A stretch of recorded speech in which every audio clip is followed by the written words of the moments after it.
नमस्कारः। ध्वन्यालोकस्य अस्यां कक्षायां भवतां सर्वेषां हार्दम् अभिनन्दनं स्वागतम्। ध्वन्यालोकस्य चतुर्थोद्योतस्य प्रश्नोत्तराणि वयं पश्यामः। अद्यतनविषयः अस्ति शुद्धवाच्यार्थस्य आनन्त्यम्। आपको बताना चाहूँगा, ध्वन्यालोक के इस चतुर्थोद्योत में आचार्य आनंदवर्धन ने न केवल व्यंग्यार्थ के अनंतता को बताया है, अर्थात केवल व्यंग्यार्थ ही अनंत होता है, विचित्र होता है, नूतन होता है, बल्कि शुद्ध वाच्यार्थ की अपेक्षा से भी काव्यार्थ जो है वो अनंत हो सकता है, विचित्र हो सकता है और नवीन हो सकता है। आज हम उसी विषय को लेकर के पढ़ रहे हैं। शुद्ध वाच्यार्थस्य आनंत्यम, अर्थात शुद्ध वाच्यार्थ भी अनंतता को प्राप्त हो सकता है। कैसे? आइए इसको समझने से पहले कुछ प्रारंभिक प्रश्न हैं जिससे हम अपने विषय तक पहुंचते हैं। प्रथमः प्रश्नः, शब्दस्य कति अर्थाः भवन्ति? शब्दस्य त्रयो अर्थाः भवन्ति, वाच्यार्थः, लक्ष्यार्थः, व्यंग्यार्थश्च। मीमांसक कुमारिल भट्टादिभिः तात्पर्यार्थोऽपि स्वीक्रियते। प्रश्नः, वाच्यार्थस्य स्वरूपं किम्? शब्दस्य श्रवणसमनन्तरमेव यस्य अर्थस्य बोधो जायते स वाच्यार्थो भवति। अयमेव मुख्यार्थः कथ्यते। पुनः प्रश्न, काव्ये शुद्ध वाच्यार्थस्य आनन्त्यं कस्मात् भवति? उत्तरम्, चेतनानाम् अचेतनानां च अर्थानाम् अवस्थाभेदात्, देशभेदात्, कालभेदात्, स्वालक्षण्यभेदाच्च काव्ये शुद्धवाच्यार्थस्य आनन्त्यं भवति। यथोक्तं ध्वन्यालोके अवस्थादेशकालादि विशेषैरपि जायते आनन्त्यमेव वाच्यस्य शुद्धस्यापि स्वभावतः इति। काव्ये शुद्धवाच्यार्थस्य अवस्थाभेदात् आनन्त्यं कथं सोदाहरणं विवेचयत। काव्य में शुद्ध वाच्यार्थ की अपेक्षा से शुद्ध वाच्यार्थ का अवस्था भेद से अनंत्य कैसे है, उदाहरण द्वारा स्पष्ट कीजिएगा। तो जैसा अभी हमने आपको बताया, चेतन पदार्थ और अचेतन पदार्थों के अवस्था भेद से काव्यार्थ में भेद होता है। तो मैं आपको बताना चाहूँगा पहले चेतन वस्तु का और फिर आगे अचेतन वस्तु का। तो सबसे पहले चेतन वस्तु का उदाहरण। चेतन वस्तु का उदाहरण देते हुए कुमार संभव का उदाहरण दिया है आचार्य आनंदवर्धन ने। कुमार संभवे पार्वत्याः वर्णनम, कुमार संभव में पार्वती का वर्णन। अब देखिएगा, कुमार संभव में 3 बार पार्वती का वर्णन हुआ है, पार्वती के सौंदर्य का 3 बार वर्णन हुआ है। अलग अलग अवस्थाओं को ध्यान में रखते हुए अलग अलग वर्णन किया गया है। जैसे प्रथम वारम, प्रथमे सर्गे असंभृतं मंडनमंगयष्टे इत्यादि श्लोकाद आरभ्य सर्वोपमा द्रव्य समुच्चयेन इत्यादि श्लोक पर्यन्तं 20 श्लोकैः नायिकायाः पार्वत्याः यौवनचारुत्वं विस्तरेण निरूपितम्। 20 श्लोकों के माध्यम से नायिका पार्वती के यौवन का वर्णन यहाँ पर किया है। उन्हीं पार्वती का फिर से दूसरी बार वर्णन किया है अलग अवस्था की अपेक्षा से। तृतीय सर्गे कामदेवस्य आयुध रूपेण वसंत पुष्पाभरणं वहन्ति इत्यादिभिः पंचशैः पद्यैः पार्वत्याः अपूर्वं सौंदर्यं वर्णितम्। ये फिर दूसरी बार पार्वती का वर्णन किया गया है कामदेव के आयुध के रूप में। फिर तीसरी बार और वर्णन किया गया है तृतीय वारम सप्तम सर्गेपि विवाहावसरे प्रसाद्यमानाः पार्वती, अर्थात अलंकृत होकर के विवाह के समय में अच्छी तरह से अलंकृत होकर के जब पार्वती आती हैं तो उनका फिर से वर्णन किया। तं प्रङ्मुखीं तत्र निवेश्य तन्वीं इत्यादि पद्यैः कविना वर्णितम्। कहना का भाव यहाँ पर यही है कि अलग अलग अवस्थाओं को ध्यान में रखते हुए महाकवि कालिदास ने उन्हीं पार्वती का अलग अलग प्रकार से कई बार वर्णन किया है।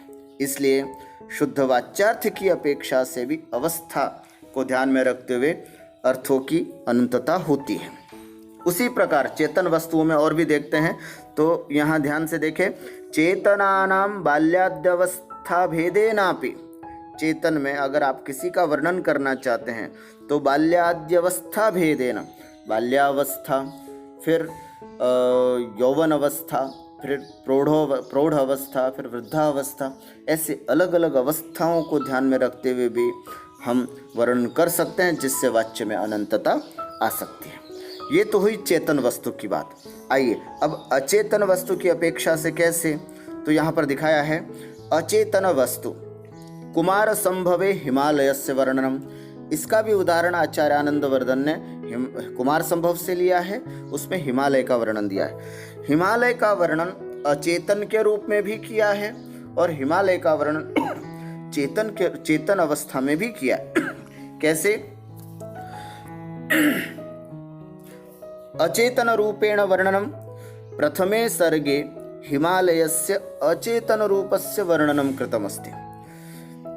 चेतन रूपेण वर्णनम षष्ठे सर्गे तस्यैव हिमालयस्य सप्तर्षिभिः वार्तालाप प्रसंगे चेतन रूपम वर्णितम।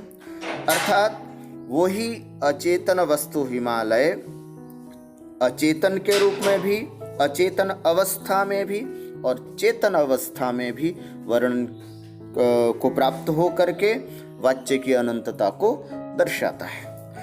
उसके अलावा भी अचेतनानाम आरंभाद्यवस्था भेदेनापि वाच्यस्य अनंत्यम, जैसे चेतनानाम बाल्याद्यवस्था भेदेन वाच्यस्य अनंत्यम, उसी प्रकार अचेतनानाम आरंभाद्यवस्था भेदेनापि वाच्यस्य अनंत्यम।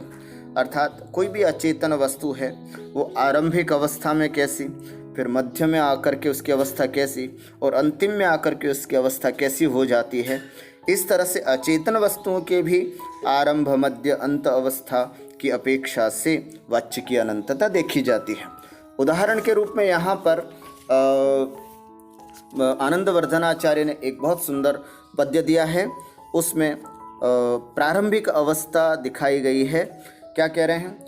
हंसानम निनदेषु ये कवलितैरा सज्जते कूजता मन्यः कोऽपि कषाय कण्ठलुठनादाघर्घरो विभ्रमः ते सम्प्रत्य कठोरवारणवधूदन्तङ्कुरस्पर्धिनो निर्यातः कमलाकरेषु विसनी कंदाग्रिमग्रंथयः। अर्थात जिनके खाने से कूजते हुए हंसों के निनादों में मधुर कंठ के संयोग से घर घर ध्वनि युक्त कुछ नया ही अपूर्व ही विभ्रम उत्पन्न हो जाता है। करणी के नए कोमल, करणी माने हथनी, हथनी के नए कोमल दंतांकुरों से स्पर्धा करने वाली मृणाल की वे नवीन ग्रंथियां इस समय तालाबों से बाहर निकल आई हैं। यहाँ वर्णन है मृणाल, विषतंतु की, मृणाल की, उनकी प्रारंभिक अवस्था का वर्णन किया है। तो यद्यपि कवि भी मृणाल रूपस्य अचेतन पदार्थस्य अनेकधा वर्णितस्यापि अंकुरणात्मक प्रारंभ अवस्था भेद प्रयुक्त भेदेन काव्यस्य नूतनत्वं विद्यते। यद्यपि मृणाल रूप अचेतन का कई कवियों ने कई जगह अलग अलग प्रकार से वर्णन किया है, किंतु यहाँ पर कवि ने उस मृणाल की प्रारंभिक अवस्था को लेकर के वर्णन किया है। इस तरह से अलग अलग अवस्थाओं की अपेक्षा से यदि कवि वर्णन करता है तो भी वाच्य की अनंतता प्राप्त हो सकती है। प्रश्न: सुकविवाणीनाम अर्थाः कीदृशा भवन्ति? उत्तरम्: सुकविवाणीनाम अर्थ विषये आनंदवर्धनाचार्यः विषमबाणलीलायां यदुक्तवान् प्रसंगतः अत्रापि ध्वन्यालोकेऽपि कथयति यत् यथा प्रेयसीनां शृङ्गारचेष्टाः बहुवारं क्रियमाणाः अपि पुनरुक्ताः न प्रतीयन्ते, तथैव सुकविवाणीनाम् अर्थाः अपि बहुवारं श्रूयमाणाः पुनरुक्ताः न प्रतीयन्ते, यतो हि ते अत्यन्तं रमणीयाः भवन्ति। यथोक्तं न च तेषां घटते वधिर्न च ते दृश्यन्ते पुनरुक्ताः, ये विभ्रमः प्रियाणामर्था वा सुकविवाणीनाम् इति। काव्ये शुद्धवाच्यार्थस्य वाच्यार्थस्य देशभेदात् नानात्वं नवीनत्वं वा कथं स्पष्टयत। उत्तरम, अर्थात शुद्ध वाच्यार्थ की देश भेद की अपेक्षा से नानात्व या अनंत्यम कैसे हो सकता है, नवीनत्व कैसे हो सकता है। देश भेदात नानात्वम अचेतनानां तावत्, देश भेद से नानात्व सबसे पहले अचेतनों का। यथा वायूनां नाना दिग्देशचारिणां मन्येषामपि, जैसे वायु है, अलग अलग दिशाओं में स्थानों में विचरण करने वाली हवाएं जो हैं वो अलग अलग होती हैं। अन्येषामपि सलिल कुसुमादीनां प्रसिद्धमेव, और भी न केवल वायु बल्कि सलिल अर्थात पानी, जल और कुसुम पुष्प आदि के भी अलग अलग दिशाओं में अलग अलग स्थानों पर उनकी स्थिति अलग अलग होती है। कवि उन सब का वर्णन करके अपने वाच्य की अनंतता को प्राप्त कर सकता है। चेतनानामपि मानुष पशु पक्षी प्रभृतीनां ग्राम अरण्य सलिलादि समेधितानां परस्परं महान् विशेषः समुपलक्ष्यतेव, स च विविच्य यथा यथम् उपनिबध्यमानः तथैव आनन्त्यम् आयाति। चेतन में भी देखें तो मनुष्य पशु पक्षी आदि इन सब के भी महान परस्पर भेद होता है। किस अपेक्षा से? कोई मनुष्य पशु पक्षी ग्राम में, कोई अरण्य में, कोई जल में आदि में इनकी वृद्धि होती है, उस अपेक्षा से भी इनमें परिवर्तन देखा जाता है। कवि अगर इनका वर्णन करता है तो इस अपेक्षा से भी आनंद प्राप्त हो सकता है। सच विविच्य यथा यथम उपनिबध्यमानः तथैव आनंत्यम आयाति, और उनका उसी रूप में अलग प्रकार से वर्णन करता है कवि, तो अपनी अपेक्षा से आनंत्य को प्राप्त कर सकता है। तथा ही मानुषाणाम एव तावत् दिग्देशादिभिन्नानां ये व्यवहार व्यापारादिषु विचित्राः विशेषाः तेषां केन अन्तः शक्यते गन्तुम्, और इसी प्रकार मनुष्यों के व्यवहार, उनके व्यापार आदि बहुत सारी विचित्रताएं उनमें देखी जाती हैं, उनका अंत कौन पा सकता है। विशेषतो योषितां, विशेष करके स्त्रियों की बात करें तो उनके अलग अलग स्थानों में अलग अलग प्रकार के व्यवहार व्यापार देखे जाते हैं। कवि जितना भी चाहे इनका वर्णन कर सकता है। उपनिबध्यते च तत्सर्वमेव सुकविभिर यथा प्रतीतम, ये सब वर्णन एक अच्छे कवि के द्वारा जैसा प्रतीत होता है वह सब वर्णन करते ही है। काव्ये अग्रे काव्ये शुद्ध वाच्यार्थस्य कालभेदात् नानात्वं कथम। उत्तरम, यथा देशभेदात् वाच्यस्य नानात्वं नवीनत्वं च तथैव कालभेदादपि काव्येषु नानात्वं नवीनत्वं च दृश्यते। ऋतुभेदेन दिशां भेदः, व्योम्नः भेदः, सलिलादीनां च भेदः अनुभूयतेव। वर्षर्तौ जलम् अत्यन्तं पंकिलं भवति, शरत्काले च अस्य स्वच्छता प्रसिद्धा। एवमेव वृक्षलतादीनामपि वसंतकाले वैशिष्ट्यम अनुभूयतेव। जैसा जैसा काल, जैसे जैसे ऋतु आती हैं वैसे वैसे दिशाएं, आकाश, जल, इन सब में भिन्नता पाई जाती है। इस अपेक्षा से इन सब भिन्नताओं का वर्णन करके भी कवि वाच्य की अनंतता को प्राप्त कर सकते हैं। एतत् सर्वं कालभेदात् नवत्वं नानात्वं च प्रख्यापयति। चेतनानामपि कालविशेषाश्रयेण औत्सुक्यादयः भावाः प्रसिद्धाः अपि। और जहाँ तक बात चेतनों की करें तो अलग अलग काल की अपेक्षा से उनके अंदर भी उत्सुकता आदि भावों की भिन्नता पाई जाती है। इस प्रकार से शुद्ध वाच्यार्थ की काल के अपेक्षा से भी नानात्व और नूतनत्व का वर्णन देखा।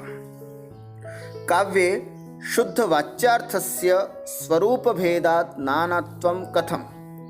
स्वरूप भेदात् लोके विद्यमानानां सर्वेषां पदार्थानां निबंधनम अवलोक्यते। स्वरूप भेद की अपेक्षा से तो लोक में विद्यमान सभी पदार्थ भिन्न हैं ही, अलग ही हैं। तच्च स्वरूपम यथावस्थितमपि तावत् उपनिबध्यमानं काव्यार्थस्य आनंत्यम आपादयति। यदि इस प्रकार से केवल सबके स्वरूप का ही वर्णन किया जाए तो अनंत पदार्थ हैं और अनंत पदार्थों के स्वरूप का वर्णन करने से वैसे ही काव्यार्थ की अनंतता प्राप्त हो जाती है। प्रश्न: शुद्ध वाच्यार्थस्य नानात्व प्रदर्शने अत्र किं प्रयोजनम्? उत्तरम्: अवस्थाभेदात्, देशभेदात्, कालभेदात्, स्वरूपभेदाच्च शुद्ध वाच्यार्थस्यापि यदि आनन्त्यं तर्हि लक्षणा व्यंजनावृत्त्योः आनन्त्यस्य का कथा? अर्थात शुद्ध वाच्यार्थ ही यदि अनंतता को प्राप्त हो सकता है तो फिर लक्षणा और व्यंजनावृत्ति यदि अनंतता को प्राप्त होते तो उसमें कौन सी बड़ी बात है। अग्रे प्रश्नः: उक्तिवैचित्र्यस्य कौ द्वौ भेदौ? उक्तिवैचित्र्यस्य द्वौ भेदौ स्तः पुनरुक्तिवैचित्र्यं भणितिवैचित्र्यम्। अवस्थादिभिरनन्ततां प्राप्तः वाच्यार्थः काव्ये कस्मात् शोभते? अवस्थादिभिरनन्ततां प्राप्तः वाच्यार्थः काव्ये रसाश्रयात् शोभते। यथोक्तम् अवस्थादिभिन्नानां वाच्यानां विनिबन्धनं भूम्नैव दृश्यते लक्ष्ये तत्तु भाति रसाश्रयात्। सत्कवीनाम् उपदेशाय आनन्दवर्धनाचार्यः किं भणति? उत्तरम्: रसभावादिसम्बद्धा यद्योचित्यानुसारिणी अन्वीयते वस्तुगतिर्देशकालादिभेदिनी तत्का गणना कवीनामन्येषां परमितशक्तीनां वाचस्पतिसहस्राणां सहस्रैरपि यत्नतः निबद्धापि क्षयं नैति प्रकृतिर्जगतामिव।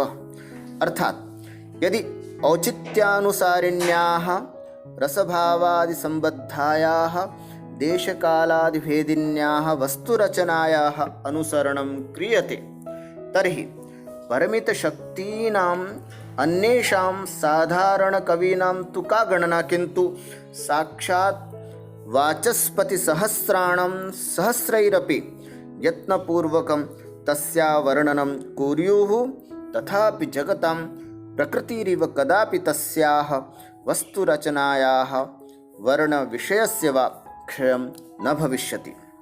एतादृशी काव्यस्थिति अक्षया अमृता विद्यते। अतः सत्कविभिः तादृशं वस्तुरचनायाम् अहोस्वित् ध्वन्यात्मके काव्ये एव यत्नः करणीयः इत्युपदेशः। एवं अन्ते सत्कवीनाम् उपदेशः अत्र आनन्दवर्धनाचार्यः दत्तवान्। अद्य एतावदेव। पुनः नूतनैः प्रश्नैः वयं पुनः मिलामः। तावत्पर्यन्तं नमस्कारः, धन्यवादः।